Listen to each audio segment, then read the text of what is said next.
రేవంత్ సర్కారు తీరుపై రాజన్న సిరిసిల్ల జిల్లా రైతులు కన్నెర్రజేశారు. ప్రభుత్వానికి వ్యతిరేకంగా నినాదాలు చేస్తూ కలెక్టర్ కార్యాలయం ముందు వానపల్లి గ్రామ అన్నదాతలు ఆందోళనకు దిగారు. ఐకేపీ సెంటర్ ప్రారంభించి నెల రోజులైనా ఇప్పటికీ ధాన్యం కొనుగోలు చేయడం లేదని మండిపడ్డారు. కాంగ్రెస్ సర్కారు తీరును నిరసిస్తూ వేములవాడ సిరిసిల్ల ప్రధాన రహదారిపై రైతులు బైఠాయించి ధర్నా చేపట్టారు. ప్రభుత్వం వెంటనే ధాన్యం కొనుగోలు చేయాలని డిమాండ్ చేశారు.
ఇదే అంశానికి సంబంధించిన పూర్తి డీటెయిల్స్ మా ప్రతినిధి వేణుని అడిగి తెలుసుకుందాం. వేణు, చెప్పండి, సిరిసిల్ల జిల్లా కలెక్టరేట్ ముందు రైతుల ధర్నాకి సంబంధించిన అప్డేట్స్.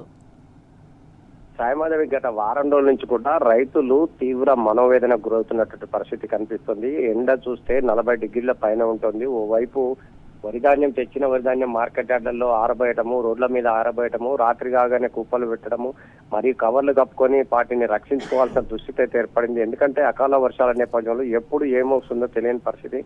ఒకవేళ అకాల వర్షాలు వస్తే మాత్రం ధాన్యం కొట్టుకుపోయే అవకాశం ఉంటుంది ఒకవైపు. మరోవైపు ప్రభుత్వం సంబంధించి ఐకేపీ సెంటర్లలో ధాన్యం కొనుగోలు జరగట్లేదు. ఈ నేపథ్యంలో రైతులు తీవ్ర ఆందోళన వ్యక్తం చేస్తున్నటువంటి పరిస్థితి. మొన్న గంభీరావుపేట మండల కేంద్రంలోనూ డైరెక్ట్ గా బస్తాలు రోడ్లపై వేసి తమ ఆవేదన వ్యక్తం చేశారు. అంటే నెల రోజులు అవుతున్నా కూడా కనీసం కొనట్లేదు, 2000 బస్తాలు మార్కెట్ యార్డులలో ఉన్నాయి అని చెప్పి ఆవేదన వ్యక్తం చేస్తే ఈ రోజు సిరిసిల్ల కలెక్టర్ కార్యాలయం ముందు కూడా రైతులు, వన్పల్లి వాసులు, వీళ్ళంతా కూడా వీర్నపల్లి మండలానికి సంబంధించిన రైతులు, అంటే తమకు సంబంధించినటువంటి ధాన్యాన్ని ఇటు అధికారులు కానీ ఎవరు కూడా పట్టించుకోవట్లేదు.